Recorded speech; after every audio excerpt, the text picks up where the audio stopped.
Victoria Pearson, but you can call me V. As you may know, I have been a practicing witch for the last 25 years now.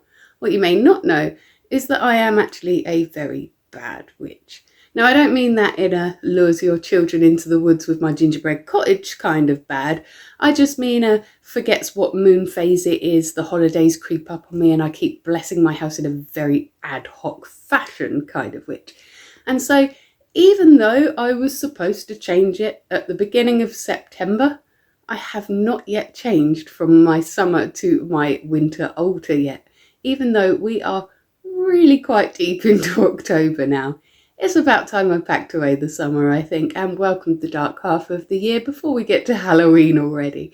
So why don't you join me as I change over my witch's altar. Right, so this is my current altar. I apologise if the lighting is making it a little bit difficult to see. You can see it's just on a shelf, so that's my handbag hanging up there. We can ignore that safely. So if you saw my video where I did change this over, you'll already know what all of this is, but just quickly in case you didn't. This here is my earth, this here is my water, I've got my central stuff here, goddess and god, and my crystal set up. I have got things representing fire over here and air over here as well. So step one is to get all of this cleared away and packed down back where it lives. Oh, I can't be bothered to do that all, so we'll just do it with some magic. That's better, isn't it? Right, so step two is to give this a little clean. I am going to be using some moon water for that I've got left over and need to refill. But you could use seawater, you could just use tap water, it really doesn't matter that much. This is water that's been out in the full moon with crystals on top to help charge it during the solstice. So I'm just taking a little bit on a microfiber and giving that a clean. This is a microfiber that I only use for my altar. And after we have cleansed it, it will go in the washing machine on its own. Get rid of any bad energies that have been hanging around so that we can start the new half of the year with a fresh start. And that doesn't look very dirty, but there is quite a lot of dust on there. And so it is a good opportunity to give it a real good clean so that I'm not leaning across all of my fragile things. We can give that a little wipe down too. And then we'll dry it off. You can also cleanse this with like smoke or incense or sound or anything that you fancy. It's really up to you how you practice. I'm reaching above because the shelf above this shelf that I use as my altar has got all of my other witchy bits and bobs on that I'm not using at the moment, and so it's just a good access point for me to grab all of the other things. I think the first thing that we need on this is a darker altar cloth, so let me see what I can find. So now I've got my altar cloth out, it's looking okay. I'm quite pleased with how it's sat there, even though it wasn't actually made for this shelf, and I've been meaning to make one for this shelf for a really long time. During the dark half of the year, I like to focus my energies on divination. During the light half of the year, you'll remember that I had a crystal circle here that was mostly rose quartz. That's because I was focusing on self-love and self-confidence throughout the light half of the year. In the dark half of the year, I like to focus on divination and goal setting. And so the main focus of my altar during the dark half of the year will be this dark mirror. I actually made that myself. It's very easy to make. You just get a picture frame and you paint the back of it black, basically, and then you've got a dark mirror. But I also like to put out my crystal ball at this time of year. And I really have been meaning for a very long time to practice more with my crystal ball, because I do find that a bit more difficult method of divination. And so maybe that visual reminder will help me. My little crystal ball there. It's fine for me to leave that uncovered because it is in a very shadowy area of my bedroom. It doesn't get a lot of natural light on it. If your altar is somewhere that does catch natural light, like a windowsill or near a windowsill, you're going to want to keep this covered up. Nothing to do with spirits being able to see you get naked or whatever. It's just so that the light doesn't hit it funny and burn your house down. Nobody likes that. Now, also in this little area, I'm going to put this little egg timer. Not quite sure where. Maybe we'll do it like that instead, because I do like a bit of balance. But this is a reminder through the dark half of the year that we all have finite time and we all have the choice of how to use it. also going to put my dark altar candle in the middle there to represent spirit during the dark half of the year.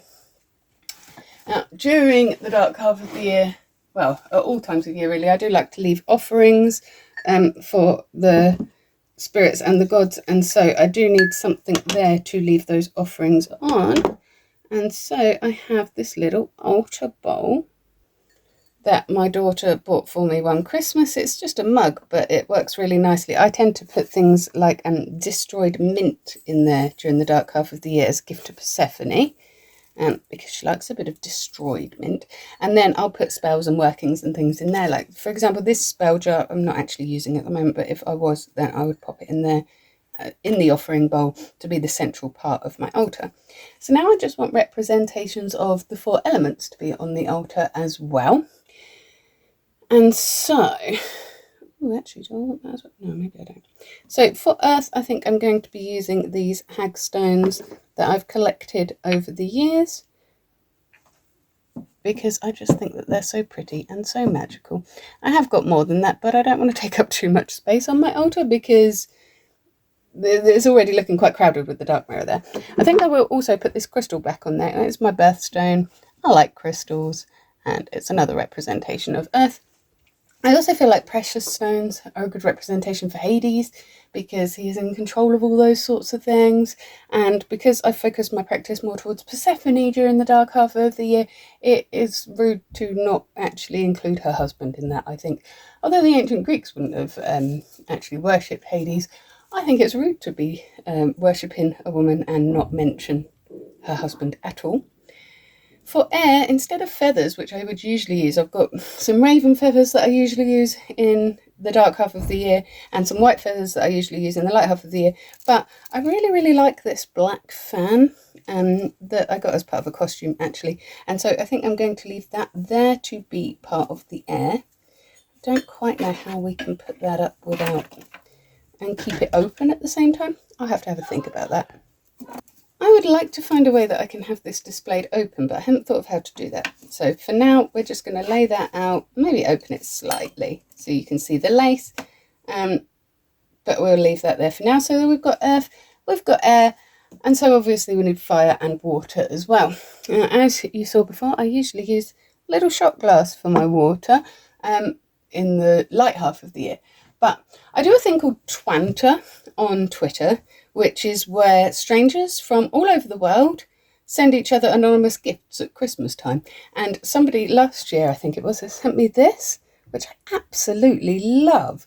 And so we're going to be using that for water. I will put some water in that as well, but we'll do that at the end. I think that just looks so pretty as part of the... It's a shame that it's kind of blocking the earth for you. But I don't know if you can see, there is a gap between these two there in the 4 different corners. It's just quite a narrow shelf. I would also usually put Poe, my raven friend, to represent air as well, but I don't know if he's going to fit this year. Or at least not fit in a way that looks visually pleasing to me. I think we'll leave him on the top shelf this year. Maybe we'll bring him out of the bedroom for Halloween so that other people can see him as well. So yeah, I want to work out some way to do that. Water, we've got a chalice. I will pour some water into that as well, but I think we'll also replace the shell there as well in case that water evaporates. I don't want to weaken one particular element compared to all the others. That being said, I can never work out what exactly to put for fire that isn't just a candle. I've got my little fire candle that I'll put here as well, but I don't know. It feels like there's just not quite enough fire element there. And so I'm going to scatter a little bit of pyrite around that. Fool's gold. And just because it's got that lovely fiery golden colour. And I think I'm going to actually grab some cinnamon to go on there as well. So I haven't had a little rummage in my spice rack. I found some sweet cinnamon there.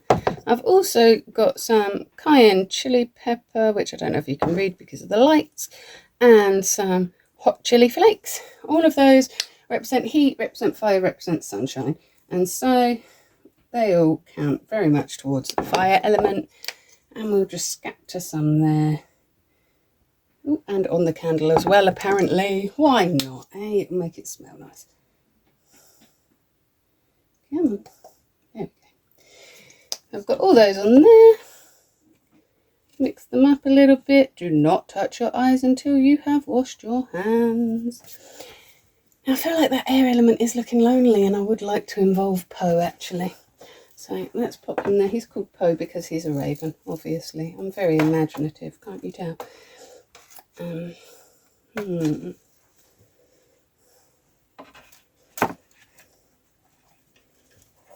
Oh, that looks nice, doesn't it? That works. I feel like that works. So we've got Poe there. We've also got the fan. I've managed to open it. I don't know how well you can see that, though, because of the angle. I do apologise for that. Got my candle to represent fire. My chalice. I feel like I also need a pentacle of some kind in that. Like, this corner feels taller compared to that corner. I think I might go and get one of my other pestle and mortars because it's got a pentagram on it. So I went and found this pestle and mortar. Was this a gift from my daughter as well? I think it was a gift from somebody, anyway. One of my family members. I think it was my daughter. And so it's got the pentagram on it, which represents earth. Pestle and mortar itself represents earth, and it's made of wood, which also represents earth. So let's take that bit of amethyst back out, move these forward a little piece, and then we can have that as a backdrop. There we go. I think that's looking good. But I feel like it needs something seasonal on there to make it really wintry. And so on the shelf above, I have this jar full of conkers and acorns and pine cones and things like that. And I'm going to just pop some bits there. That looks nice. Conker as well. No, I think it looks nicer with just the pine cone, don't you? I'm really liking how this is coming together, and I think that this might be finished now until I add spellworks on there and things like that, because I do want a little bit of space for other spellwork too. So I think rather than holy water, we will top this up with some seawater because I miss the sea. And so that will draw it back to me and remind me that even in the deepest, darkest, coldest winter, there is still the heart of summer in there. So as you can see, I kind of base my altar on vibes. I always have the 4 elements on there. I always have a spell candle and usually an offering bowl on there. But how that looks can vary depending on my mood at the time. I don't always have things like this on there. There's a lot of things that I don't always have on there. And pretty much every time I change my altar, it's different. And pretty much every time I change my altar, I do it just based on what I feel at the time. And that is okay. I think a lot of witches think that you have to be very prescriptive with your altar, and it has to have certain things, and they have to be at certain compass points and all that sort of thing. But I don't think that they do. I think they can be very, very happy if you just base it on what you feel at the time. Because that, at the end of the day, is what magic is all about. So that is my altar for the dark half of the year, coming out a little bit late as usual. Lots of witches change their altar on every holiday, so 8 times a year through the wheel of the year. I am just not that organised, to be honest with you. I admire the people that are, but I am rubbish. I'm a bad witch, and that is okay. I will try to change it over for the light half of the year more on time, but let's be honest, I am just not that organised, and that is okay. I will be here next Monday, again, because I'm a chaotic and disorganised being. I don't quite know what I'm going to be vlogging about just yet, because I have been promising you guys for ages and ages that I will show you my DIY project that I've been doing. But it's coming along a little bit slower than I thought it was going to, and I don't want to rush it and ruin it because it's coming up so much better than I initially expected. I'm really excited for how it's going to turn out, but I don't want to rush it and end up ruining it. So you're going to have to be just a little bit patient with me on that one. You guys are good at that by now. So join me next Monday for a mystery vlog, but if you can't wait until then, I do understand. I will be here every single morning in your shorts, taking a great big deep breath, letting you know what I'm grateful for. Love hearing what you're grateful for as well, because the little things that make you happy also make me happy. I will also be here on the Wednesday doing a Witchy Wednesday intuitive card reading for whoever happens to be watching. And as usual, take what resonates, leave what doesn't, pass it on if you think it'll resonate with somebody else, I suppose. I'll also be doing some other sort of random things over the next week or so that I've been having fun with making at home. And so I'm looking forward for you to see them. I'd like to say I'll do a terrarium Tuesday as well, but let's be honest, I can't promise. I did one last week, but that was the first one in about a month because I keep forgetting that my terrariums even exist. Till then, you have yourself a magical week.